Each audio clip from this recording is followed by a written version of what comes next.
kusoo dhawo welcome ilays IT training online oo aan kusoo qaadan doono maanta casharkeena ku saabsan sidii aad server ugu xiran lahayd computerkaaga.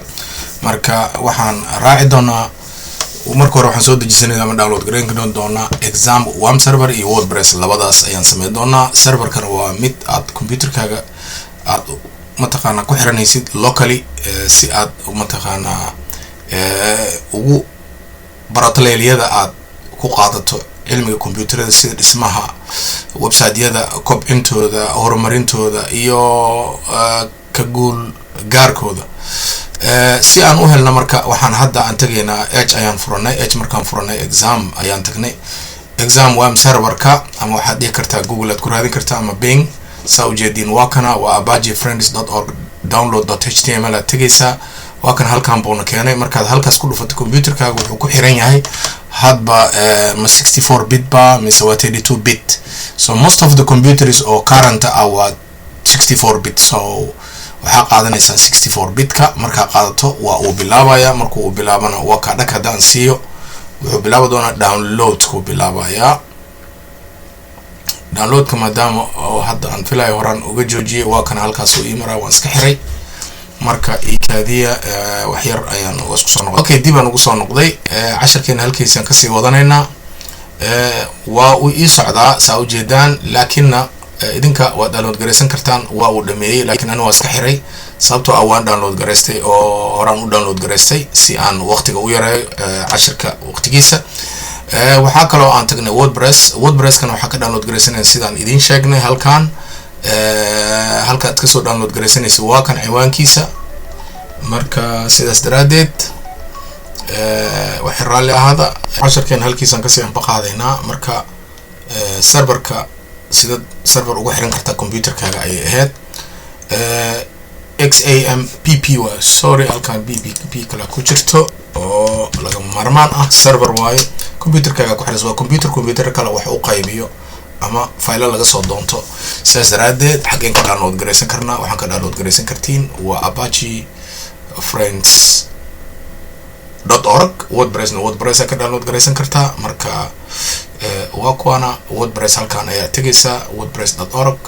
waxaad tegaysaa download markaa bilowdo waad ujeedaa wuxuu bilaabayaa baalkii. aniga waa iska xiray sababtoo ah horaan u download gareysay si cashirka aan u yareeyo qaradiisa iyo inta uu soconayo idinkana idinkugu fududaato. marka waxaan hadda aan tegaynaa oo aan isku dayaynaa in aan dib ugu noqono. marka xagee marka waxaa waa ku xiritaan computerka ama install to your computer ama installationka. raac qaacidada xiritaanka, follow the installation instructionka raacaysa. afka qalaad waxa lagu yiraahdo. sidoo kale wordpress galka ayaa ka saaraysa, waa furaysa unzip ayaa la yiraahdaa, zip and unzip. marka ka saarto kadib ayaa sameynayna. marka sidaas daraadeed hadda waxaan ku dhaqaaqi doonaa in aan tagno examka aan gelino. saa ujeedin labadoodaba waa soo download gareynay waa kuwana. sidaas daraadeed examka aan ku xiraynaa. marka nala socda. examka waan bilownay waxoogaa ayuuna soconaya instructionkiisa. marka windows 64 ayaa anagan haysanaa. windowska aan haysano marka waa windows operating systemkeena waa windows 10 waayo. home ayaan haysanaa. qofkii raba inuu ogaadana wuxuu ku ogaan karaa inuu tago PC halkaas ku dhufto kadibna computerkiisa uu tago right mouse click uu sameeyo property uu tago ama halkan ka tago ama halkaas uu ka tago, labada midkood. marka property markaan dhaano shaashadan ayaa noo soo boodaysa inta uu computerka socdo. kan waxaan leenahay yes waan u ogolaanay. marka computerkii shaashada 64 kaan idinkala hadlayay waa qaybtan oo waa ujeedaan waa 64 bit 16 gig. computerkeygana waa home saa ujeedaan windowska ku jiro. marka sidaas ayaa ku ogaan kartaa. taas halkaas ayaan uga baxnay. marka waxaan tegaynaa waxaa noo socda examkii noo soo important. alright, waa kana installationkii ayaan raacaynaa. sidoo kaleeto waxaan u baahanahay webalizer uma baahnin, kana uma baahnin, filezilla uma baahnin, mercury uma baahnin, tomcadna uma baahnin. waxaan u baahnaa mysql, php and parallel. intaan ayaan u baahnaa. intaan u baahnayn waan iska qaaday, disable baan ka dhigay. waa galka uu computerka ka geli doono qarada siida. okay, english ayaan qaadanay. hadhow waxyaabaha aan ku xiri karnaa ay ka mid yihiin wordpresska calaamadiisa Drupal iyo Joomla waaye. oo content management system la isku yiraahdo. Next ayaan leenahay. Wuxuuna geenayaa halkan wuxuu ku tusayaa maaragtay inuu xiraya next computerka. marka welcome to XAMPP ayaan ku jirnaa. XAMPP is an easy to install Apache distribution containing MySQL. Alright, waa kuwana inta kale tuu ku wadaa. marka WordPress ka kamid ah, waxa kamid ah Drupal, waxa ku xiga Joomla, waxa ku xiga Moodle, waxa ku xiga Magento. Soo jeedaan waa content management system oo la soo fududay. marka easy to install, marka MySQL, PHP and Perl waa si aan arintaas aan waxoogaa ayuu qaadan doonaa bitnaami waxyaabahan aad arkaysan si casharkii aan u yareyno waqti muddada uu qaadanayo uusan isaga daarnaanin ayaan waxaan sameynaynaa ama inaan qaybtaas idin gelino waxyaabaha aan ka hadlayno oo WordPress uu kamid yahay. WordPress-kana kombiyuutarada hadda jiro 43% inta hadda aan ogahay waxa ay ku shaqeeyaan waa WordPress. WordPress-kan wuxuu kamid yahay jufada la yiraahdo content management system si Soomaalida ay u fahamto. marka content management system waxa kamid ah calaamadan waa WordPress ka, calaamadan kale waa Drupal, tan kale waa Joomla. midda ku xigtana waa Moodle oo loogu talagalay jaamacadaha oo kaleeto in ay contentigooda online kusoo bandhigaan. waa midkan calaamadan ayuu leeyahay. Moodle kana waa Magento, asagana waxbaa lagu kala gataa suuqyada. marka kana waa Moodle saa ujeeda calaamada aad ujeeda markay ardada ay qalin jabiyaan iskuulaadka. waa u socdaa. marka waxaan isku dayi doonaa in aan hakino aan dib ugu soo noqono kadib markii uu dhameeyo. halkan ayaan ku hakideynaa. halkan ayaan kasii wadanaynaa. waa uu dhamaaday. maadaama uu dhamaaday xiritaankii exam oo serverka ahaa, wuxuuna weydiinaa firewall-ka sa calaamada halkan uga jeedaan ama halkan waxaan leenahay waa private sababtoo ah waa firewall-kana waa midka kaax xanibo cidda loogu talagalay computerkaaga inay soo geli karto inaysan soo geli karin. allow marka inaan dhahno finish aan halkaas ku dhamaystirno. WordPress-ka ayaa noogu xigi doona. isagana waxaan isku daynaa inaan isagana galka ka siibno, isla halkaan aan galka uga siibno. waa kana waanu u daarmay. okay, waxaan isku daynaa WordPress-ka isagana in aan niraahno extract inaan dhahno oo isla halkaan aan ku galka uga furno. saa ujeedaan waa kana waa u wadaa. in the meantime waxaan isku daynaa inaan soo kicino Apache aan dhahno start MySQL start. asagana sidoo kaleeto inta uu wado. marka okay,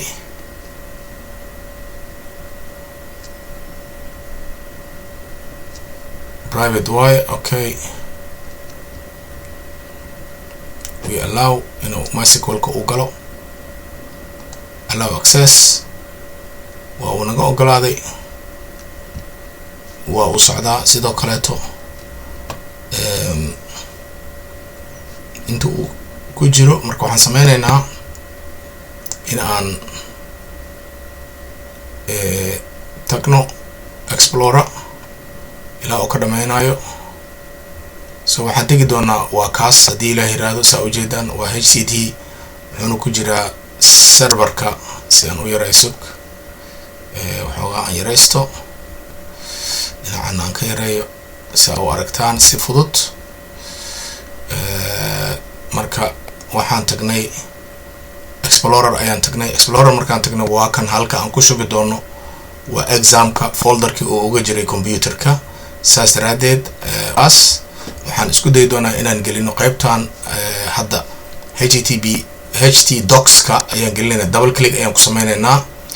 waana kan aan arki karno marka aan hadda tagno aan tagno kasoo qaad local host. haddaan tagno local host, maadaama uu local host yahay aan dhahno enter, waxaa noo soo bixi doona dashboardkan. dashboardkan micnihiisa waxa uu sheegayaa in local hostigii uu noo galay computerka uu shaqeynayo. maxaa la dhihi jiray examka waan kana Apache, MariaDB, PHP and Perl intaba waa ay shaqeynayaan. saas daraadeed waxaan isku dayi doonaa in aan halkaan kusoo ridno marka uu dhamaystiro qaybtan ayada ah ay sameyn doonaa. iyadana sidoo kaleeto marka hadda shell scripting ma sameynayno. inta uu soconayo haddana dib baan ugu soo noqon doonaa maadaama uu yara xoogaa daahay si aan u yareyno. mataqaanaa inta uu soconayo cashirka waa inuu mardhow. yes, casharkeena halkiina aan kasii anbaqaadaynaa. marka saa la socotaan waxaan niri haddaa xasuustaan sidoo kale wordpress galka ka saar oo fur unzip waaye waan sameynay oo waa kan halkan buu noogu jiraa maya waa kan asagii un baan aan qaadaynaa double click baan ku sameynaynaa copy baan leenahay copy maadaama aan dhahna ayaan waxaan tegaynaa haddaa la socotaan si aa u tagto si kugu fudud xataa examka inta tagto ayaad waxaad tegaysaa explorer ayaad tegaysaa explorer markaad tagto wuxuu kuu furi doonaa galka ama folderka uu ku jiro examka waxaan u baahannahay marka inaan helno galka la yiraahdo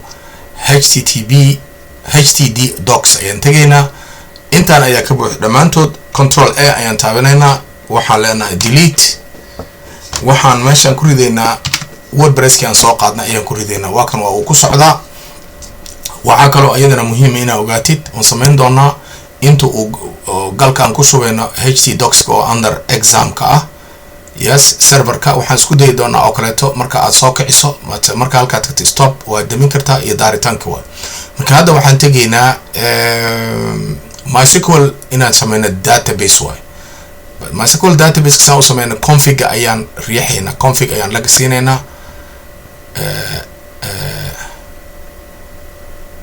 oh my god Apache waaye wuu noo furan yahay suki aan fiiriye Apache did I put it here or I put it there no halkaan ma ku jiro kana iska xir close browser okay examkana keen waa iloobe waxay ahayd inaan tagno adminka inaan tagno adminka markaan tagno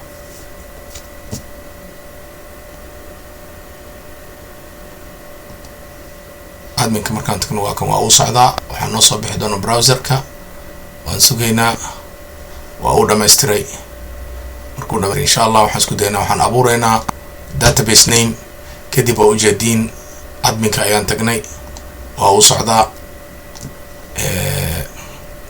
kan waan iska xiraynaa markaad halkaas imaato waa php admin new database ayaan samayn doonaa databasekaan samaynayno waxaan u bixin doonaa demo aan u bixin doonaa create baan leenahay okay successfully wuu create gareeyay demo waa noo yeelaa marka sidaas daraadeed xasuusta haddii ilaah yiraahdo waxaan uga baahnaan doonaa marka aan wordpresska aan xirayno examkii waa uu dhammaaday marka hadda waxaan u baahannahay inaan launch gareyno oo aan tagno localhost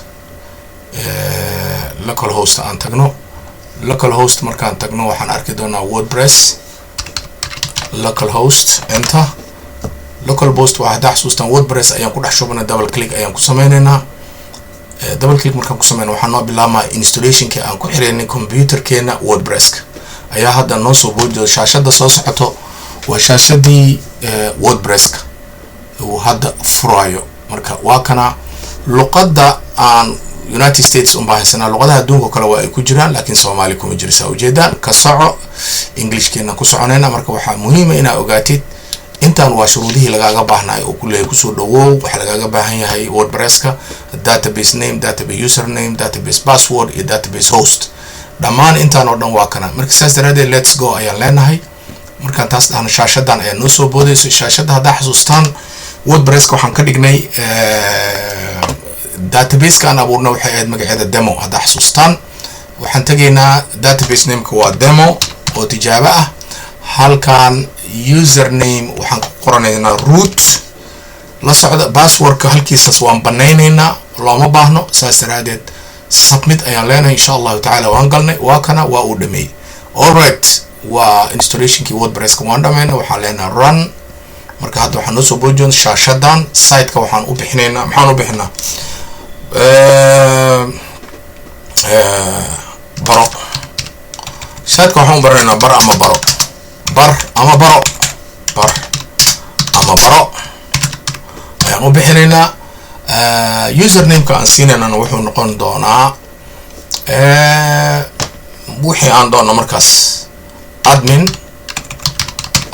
ayaan u baxsan doonaa magacaan dheer waa ka saari doonaa laakiin waxaa muhiima oo aan idinkala talinayaa in aad ka fiirsataan arrintan marka aad sameynaysid live production aad sameynayso looma baahno emailkeena ayaan gelinaynaa marka si ay noogu fududaato hadhow admin inuu furato laakiin admin waa default lama geliyo la socdo waa very weak you can be compromised waa laga faa'iideysan karaa waa lagu dhici karaa website-kaaga la jabsan karaa marka waa inaad heshaa magac unique ah oo aan maxaa Soomaaliga lagu yiraahdo password waxa waaye sir qarsoon waa sirta qarsoon marka sirta qarsoon waa inay ahaato mid aan la mala awaali karin oo there is no guesswork ma fahamtaa ilmaha oo kale ama aad ka dhigan marka saas daraadeed admin ayaan ka dhiganay maadaama oo local in aan ku sameysanayn marka saas daraadeed it is not an online thing it is production line or local ah or we test we experiment and then we learn all right let's go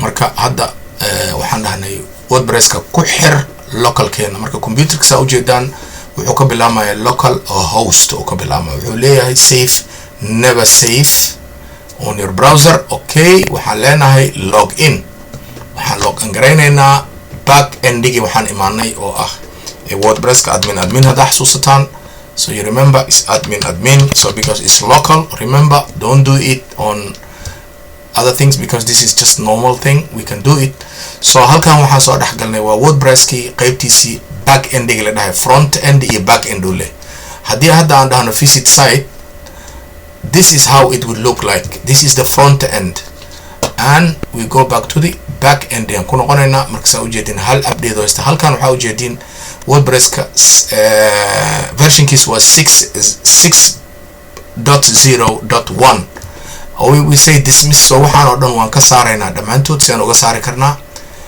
intaan waa dashboardki waxyaabihii ku saabsanay dib baa midba midka kale u qaadan doona waxaan isku dayaynaa si aan qaybtan u nadiifino inaan tagno screen options oo aan kana cunno oo kana aan cunno kulligood aan antig aan dhahno except site health status oo iska fiican mararka qaarkood inaa ogaatid saas daraadeed intaasaan kusoo harto pluginska aan tagno pluginska iyagana waan ka saaraynaa holy dolly iyo waxaan oo dhan waxaan leenahay maadaama aanan rabin clean aan ku bilaabno we start a clean yeah you select all and then we say deactivate number 1 apply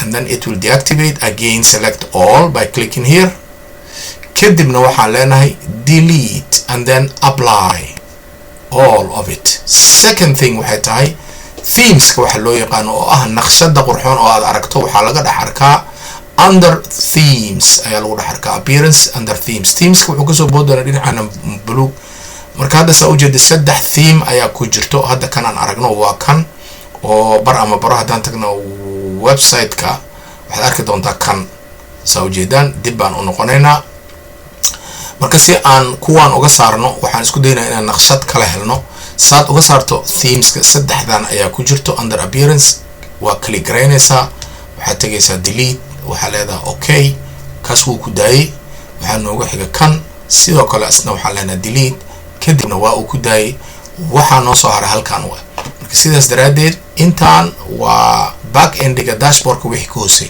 saa u deejaan admin ayaa halkaas ka soo baxay taas waa latest security alright waxaan leenahay add new waxaad arki doontaa popular latest favorite features intaan ay arkaysaan dhammaantood waa websiteyo ama naqshado ama themes waxa loogu yeero oo diyaarsan oo aad isticmaali karto out of the box qaarkood waa lacag qaarkoodna qayb ayay waxay ku bixinayaan bilaash oo free ah kadibna waa inaad gaataa haddaa functionality inaad kordhisa aad doonayso saa ujeedaan waa kuwaana dhammaantood halkan ayay ku jiraan midkaad doonta ayaa ka dooran kartaa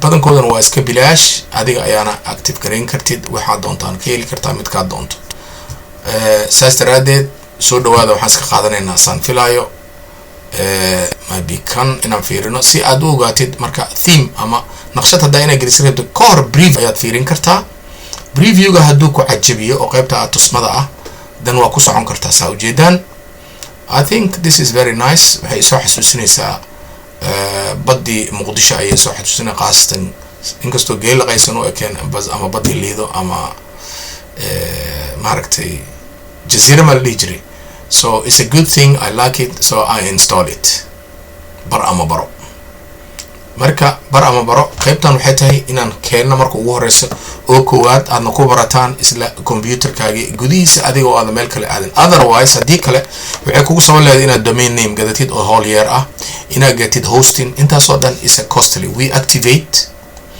and then let's see how the website looks like. siduu u egyahay website-kan fiirina marka qaybtan waa qaybtii koowaad. kan ayaan haddana cunaynaa maadaama aan u baahnayn. tirtir. Alright, bye bye shimbiray, waa ku daay, ciao. Okay, waxaa kuu soo haray check it now. Alright, let's see how the website looks like by going under Pro and visit. So the website looks like this. Is much better than previous, isn't it? marka saas daraadeed waxaan isku daynaa inaan waxyaabo ka bedelno. marka waa ujeedaan waxyaabahan oo dhan hadhow ayaan samayn doonaa insha Allah taala. xisaabteena ku xiran Ilays IT training online. waxaan idin leenahay waxaan noogu xigtay qaybtii naqshadeynta iyo barashada back endiga iyo sidii la isugu dabaridi lahaa oo qofka uu u gashan lahaa sumadiisa ama loogadiisa. iyo dhamaanteen waxaan ka codsanaynaa haddii aad ka hesheen casharadan in aad YouTube channelkeena aad ku xirnaataan oo Ilays YouTube channel ah, oo aad subscribe samaystaan oo aad mataqaanaa like it, si ay noogu fududaato in aan mustaqbalka casharo badan oo qiimo iyo qaayale aan idinkugu soo gelino shabakada internetka oo ay kaga faa'iidaystaan dhammaan ummadda Soomaaliyeed iyadoo lagu hadlayo luqadeena afka Soomaaliga, halkaasna aan ku kobcino luqadeena hoosan. sidaas daraadeed waxaan isku ognahay bar ama baro. waa mahadsantiin. Thank you very much. khayr baan idin rajaynaa meel kastoo adduunka joogtaan. wabillahi tawfiiq.